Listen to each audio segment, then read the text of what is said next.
किसी से भी ना एकदम अचानक से कहीं भी, कहीं बहुत दूर घर से या किसी अनजान जगह पर मिलने बुलाए कोई भी व्यक्ति हो, तो उसे मना करना। ये मैं सीधे कह रहा हूँ, तुम सीधे मना करना। इसमें एक बार और सोचने की भी आवश्यकता नहीं है। साफ सीधे मना। क्योंकि अगर किसी को तुमसे मिलना है तो वो सही तरीके से मिले, या तो फिर वो उस जगह पर आकर मिले जो जगह सुरक्षित है, जहाँ तुम जानते हो, या तो फिर वो व्यक्ति घर आकर ही मिले जिससे तुमसे मिलना है। कोई भी काम याद रखो, अगर तुम घर वालों को बताकर करते हो ना, तो घर वाले अगर तुम्हें दो शब्द कह भी दें कि खूब घूमते फिरते हो, लोगों से मिलते हो, ये है वो है, लेकिन अंतर मन में उनको भी पता है, वो आश्वस्त है कि तुम कुछ भी गलत नहीं करते हो, तुम कुछ भी छुपाते नहीं हो। और इससे तुम्हें भी चिंता नहीं रहती है कि कल को कोई कुछ गलत नहीं हो पाएगा, क्योंकि सब कुछ तुम्हारे घर वालों की जानकारी में हो रहा है। लेकिन यही अगर घर वालों से छुपा कर चीजों को करोगे ना, तो तुम्हारी गलती नहीं भी रहेगी, सामने वाले की गलती रही ना, तो भी वो कुछ ऐसा करे जिससे तुम्हें तनाव हो जीवन में, या उल्टा तुम्हें ही फंसा दे, तुम्हें सिद्ध करने में दिक्कत आए, तो ये सब झेलना पड़ सकता है। जब कुछ गलत नहीं है तो क्या दिक्कत है? फिर सभी चीजें ना एकदम पारदर्शी रखो। एक ऐसे व्यक्ति बनो ना, इतना अच्छा अपना चरित्र तुम तो हो ही, तुम तो रखते ही हो, और हमेशा रखो कि तुम्हारे दोस्तों को, तुम्हारे दफ्तर वालों को, तुम्हारी सखी सहेलियों को और तुम्हारे घर वालों को अगर एक जगह इकट्ठे मिला दिया ना, तो सबकी राय, सबकी प्रतिक्रिया तुम्हारे लिए थोड़ी कम ज्यादा, थोड़ी आगे पीछे हो, पर फिर भी एक जैसी हो, अलग अलग नहीं हो। कोई बहुत अच्छा और कोई बहुत खराब तुम्हारे चरित्र के बारे में बोले, ऐसा नहीं। उस मामले में सबका एक ही मत हो लगभग, ये होना चाहिए। और ये ना दूसरों को खुश करके नहीं हो सकता है। ये तभी हो सकता है जब तुम एक ही तरह के और एक ही तरह से घर बाहर रहोगे, तभी हो सकता है। तो वो चीज तुम अपने जीवन में लाओ। आने वाले साल में ना तुम्हें 2-3 बदलाव करना है।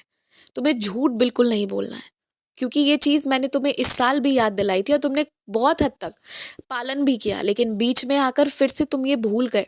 कभी कभी अपनी बात रखते रखते और अपने आप को सर्वश्रेष्ठ बताते बताते तुम झूठ बोलते चले जाते हो, और वो झूठ की श्रृंखला जितनी बड़ी होती जाएगी ना, तुम्हारे ऊपर उतना ही भार होगा, और फिर उस भार को समेट नहीं पाओगे तुम। इसलिए झूठ मत बोलो, सबसे पहली बात। और दूसरी चीज जो इस साल तुम्हें करना है वो ये है कि तुम्हें पूरी तरह से अपने ऊपर ध्यान देना है।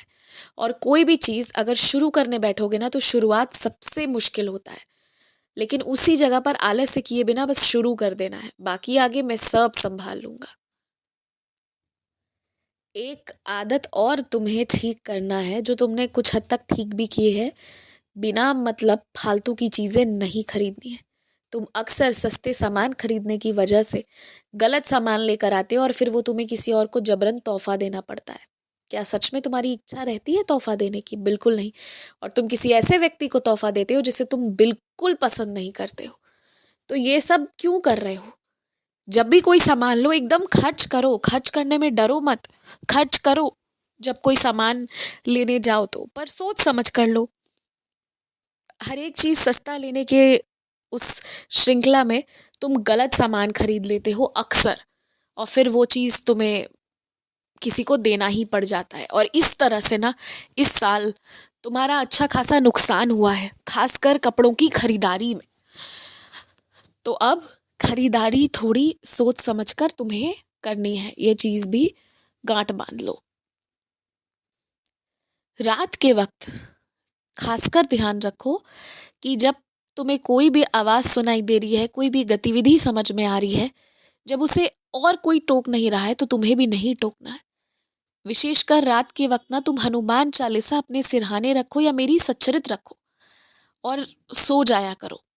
कोई भी ऐसी आवाज आ रही है, कुछ भी ऐसा हो रहा है, तो उसे बाहर बरामदे में जाकर खिड़की से ये सब देखने झांकने की कोई आवश्यकता नहीं है। अगर किसी को यकीन मानो तुम्हारी जरूरत पड़ेगी ना, तो मैं तुम्हें वहां खड़ा कर दूंगा। लेकिन कई सारी चीजें ना रात के वक्त होती हैं। रात का वक्त सिर्फ तुम्हारा नहीं है, सिर्फ इंसानों का नहीं है।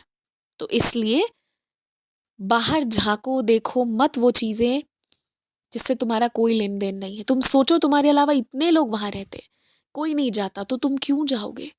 तुम्हें भी नहीं जाना है, और फिर भी अगर तुम्हारे अंदर उत्सुकता है तो तुम पहले आसपास वालों से बात करो कि कौन सी कैसी आवाजें आती हैं और क्यों आती हैं।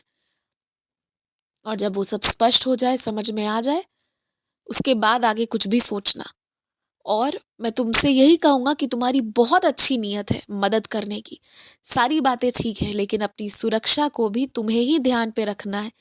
सुरक्षा के साथ खिलवाड़ नहीं करना है, ये तुम एकदम अच्छे से समझ लो इस बात को। और तुम्हारी नींद भी जो इस तरह टूटती रहती है ना बीच रात, परेशान होते रहते हो क्योंकि तुम मन में डर, मन में भय, मन में सवाल लेकर सोते हो, तुम्हारे मन में शांति नहीं रहती है, इसलिए रोज रात सोने से पहले अब तुम मेरे 11 वचन पढ़ोगे, ये भी ध्यान रखना। आयुष्मान भवा।